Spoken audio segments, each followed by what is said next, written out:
Welcome, Susan, to our podcast. I'm very happy to have you over. How are you managing? Tell me a little bit of how's all this COVID-19 with your family? How are you coping? How are you feeling? I think that in some ways I'm luckier than some people because our son, daughter-in-law and two children had moved in here before it started. So we're not just on our own. It's quite a heavy schedule because they're still working.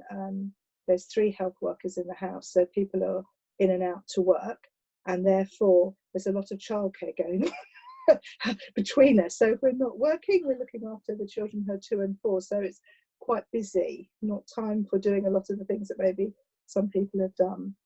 Yeah. So you get to see more of your grandchildren more often. These two, yes. The others not at all, which is really sad, really sad. And where are the others? Where are they located? Jonathan is in Whetstone with Jessie and the 2 children, and Rachel, who's expecting, is in Hampstead. Wow. So you don't get to see one side, and they'll be probably very jealous. Yeah, they're a bit jealous of the help with the childcare, certainly as well. Yeah, very nice. So you feel that you're managing to juggle a family and work in the same time. Yes, because Adam's working full-time, Hannah part-time, Derek's doing part-time, and I'm doing part-time. So between us, we cover, I think, everything with the children. So coming to that, I understand, of course, that you are a nurse, a part-time nurse in Mountwood Sergury.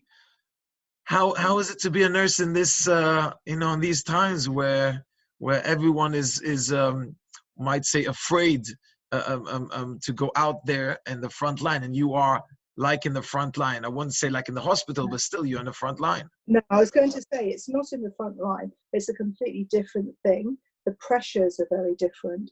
But I think the whole way we work has changed. I'm used to seeing lots of people. I've been there a long time, so I'm used to seeing people who I've grown up with from children, know the whole family. And actually now it's all being done remotely by phone, most of the work. So everything has changed, the atmosphere, the talking between colleagues, having to get dressed up in PPE to see people, and the anxiety, because although we have had some people in, we have corridors, so people who, a clean corridor and a possibly infected corridor. We're not, most people who do have don't get seen by us, but the odd person comes through. But the worry is that actually you think someone doesn't have symptoms and you speak to them and they come in and then you find they've been in contact and actually you're faced with something that you weren't thinking you were going to face. So it's very anxiety ridden. And the other anxiety, not so much for me, but certainly for the doctors, is that you're going to miss something. When they do an online consultation, although it's been remarkably good what they can do. So there's some things probably that you cannot do remotely. Let's say giving shots, you have to go there. Do you do home visits or not at all? We do home visits. Some people can't come out. We've had to, certainly patients who've needed injections for cancer who are weak and can't come out and that sort of thing. And the doctors certainly have had to do some home visits. Yeah, we're still doing home visits. We're still seeing people who need to be seen. Absolutely. Do you feel that you are protected enough? Do you have enough equipment? Or I know there was a talk about, do you think that you have the necessary equipment to protect yourself and your family? I think, well, we used to wear our own clothes. We've been trying better to have scrubs. Some of us have got, I've got half. I've got my work gear that I only wear for work, but there's no washing facilities there. You sort of have to take it home to wash it. Some of the nurses and doctors got them online on Amazon, but now there's a 3-week wait and you can't get. So that isn't provided. We've certainly got gloves and masks and aprons and that sort of thing. And we've got visors that were made by a local school. Merchant tailors gave us their chemistry goggles. Yeah. Wow, how many of those do you have? Wow, that's very nice. Yeah. No, wow, fantastic. Yeah. Very nice. So do you, if I may ask, do you feel that people should be worried to come if they have any symptoms to the doctor? Because I might believe maybe some people are a little bit afraid to go in these days to the doctors. Should they stay home, or they should take the risk to come? How do you think people should look at this balance? I think that people should. Generally, we've got an online booking system, as I'm sure you know, for the surgery, and people should go through that. Or if people can't do that because they don't have the computer software to do it, then you can phone up if the elderly can't do that. And then if you've got a problem, that they should have a consultation with the doctor online, on the phone, or whatever it is, but not to hesitate to go. And if the doctor says to come in to be examined, then they should do so, because I think that people are missing out on coming in or telling people about symptoms that they have because they fear catching something, when actually they might do worse by not being examined and having the problems seen. Not everything is to do with this, and they're still, oh, hello, you've gone. Yeah.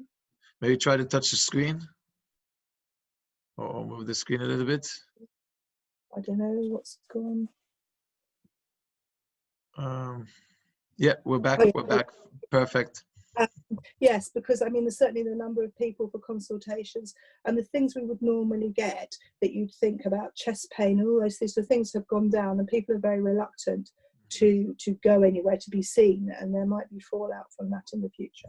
I understand. Wow, that's fantastic to hear some insights regarding your job. What would you say, going into a different area, regarding the synagogue, regarding the community? What can you say? What would you love to see most already coming out of this COVID-19 already? Sorry? I think there seems to be people pulling together a very big community spirit. I mean, I think it was quite good in Northwood, but I think extra people have come in to be doing things. And I'm hoping that when we eventually get back into the building, that will continue with people going to events when we can eventually plan them. Mm-hmm. What can we sorry, yes?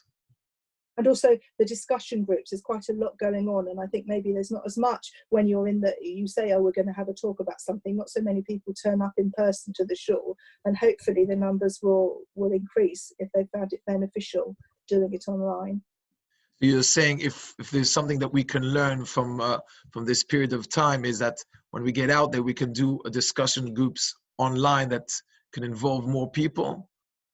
I think you have to ask the community. I think that maybe some people who find it more difficult, or it's difficult to tell because, you know, people don't have so much to do, so they're very interested to do it. But I think if people have found it helpful, that I'm hoping that when you have them back at the synagogue, that more people will come. There'll be better attendance.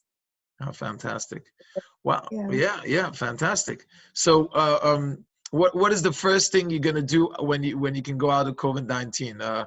I don't know if it's gonna be is it gonna be a good vacation somewhere, or I think it'll be a long time forward. I think it'll be little by little. I'd quite like to go to my son's house and have a cup of tea and play with the grandchildren. My wants are not large at the moment. Okay, that's good. And I think that's for many people in the community the same. Yeah. Step by step.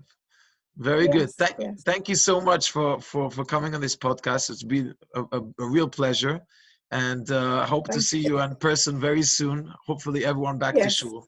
So I appreciate your time, and thank you. Thank you very much. All the best. Thanks for everything you did for us. Thank you. Thank you. Bye-bye. All the best.